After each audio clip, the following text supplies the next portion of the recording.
La première étape de l'analyse stratégique de l'entreprise consiste à réaliser le diagnostic de l'environnement dans lequel celle-ci évolue. Ce diagnostic se décline à deux niveaux.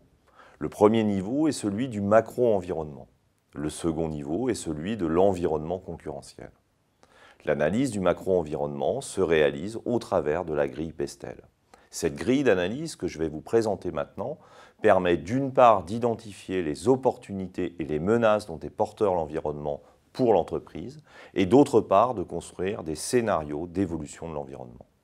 Les évolutions de l'environnement porteuses d'opportunités ou de menaces pour l'entreprise peuvent provenir de différents domaines. Les plus communs demeurent la sphère de l'économique, du social, du politique, des facteurs démographiques, mais également tout ce qui concerne de près ou de loin les concurrents, les clients et le marché de l'entreprise au sens large.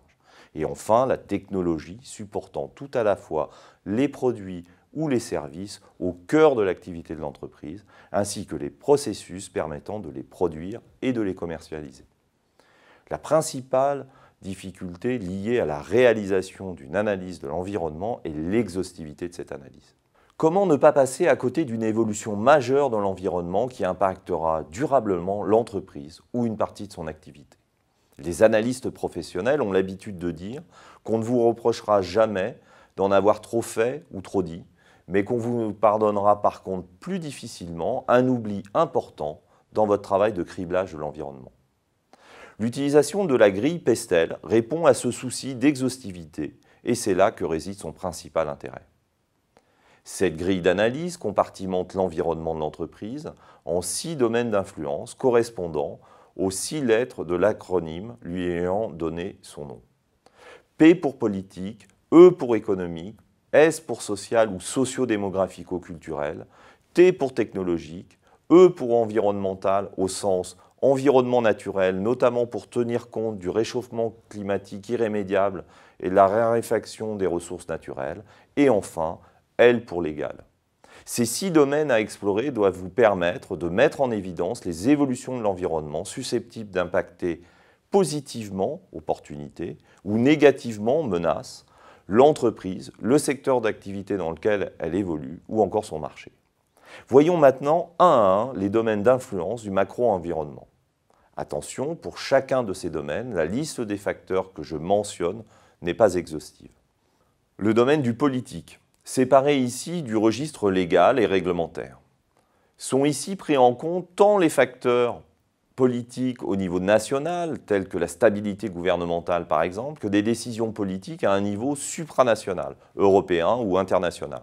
La politique monétaire ou encore la politique de subvention dont peuvent bénéficier certains secteurs ou marchés.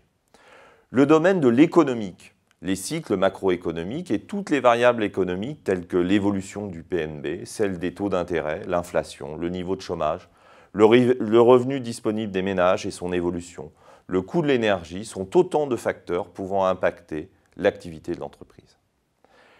L'économique prend également en compte les évolutions de l'environnement concurrentiel, intensification de la concurrence, arrivée de nouveaux concurrents, entre autres, ainsi que l'évolution du marché, évolution de la demande, transformation touchant les réseaux de distribution par exemple.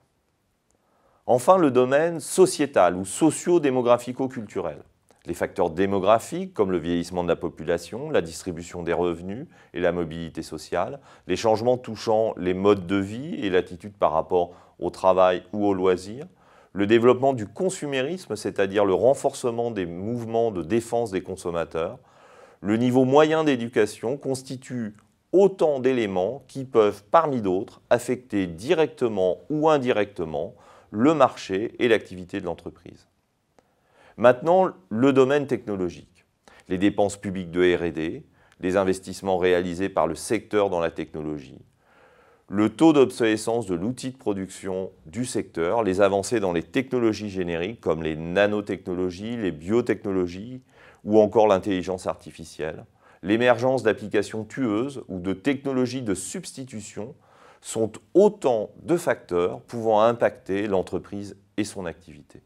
Le domaine environnemental, au sens environnement naturel du terme, Nous allons regarder ici le réchauffement climatique et ses conséquences, la réduction de la biodiversité, la pollution du milieu naturel ou encore la raréfaction de certaines ressources naturelles qui vont constituer autant d'éléments susceptibles d'influencer de près ou de loin l'entreprise et le niveau de son activité. Sont exclus de ce domaine les lois et réglementations visant à protéger l'environnement qui, elles, relèvent du domaine légal que je vais évoquer maintenant.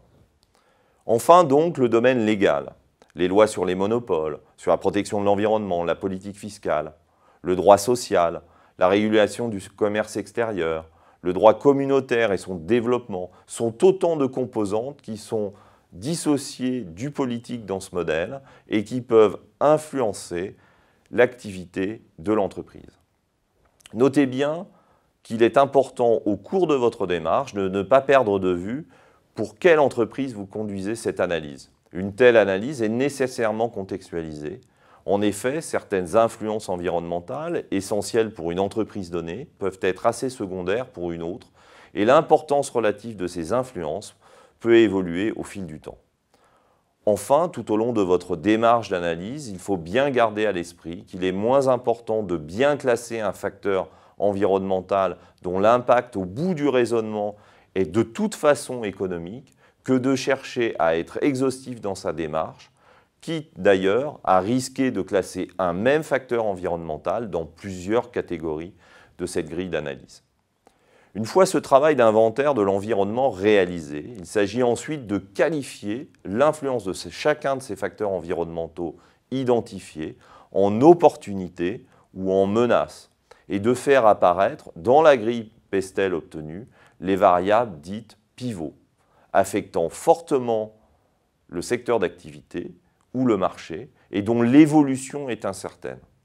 C'est sur la base de ces variables pivots que vous pourrez construire des scénarios d'évolution de l'environnement dans lequel évolue l'entreprise.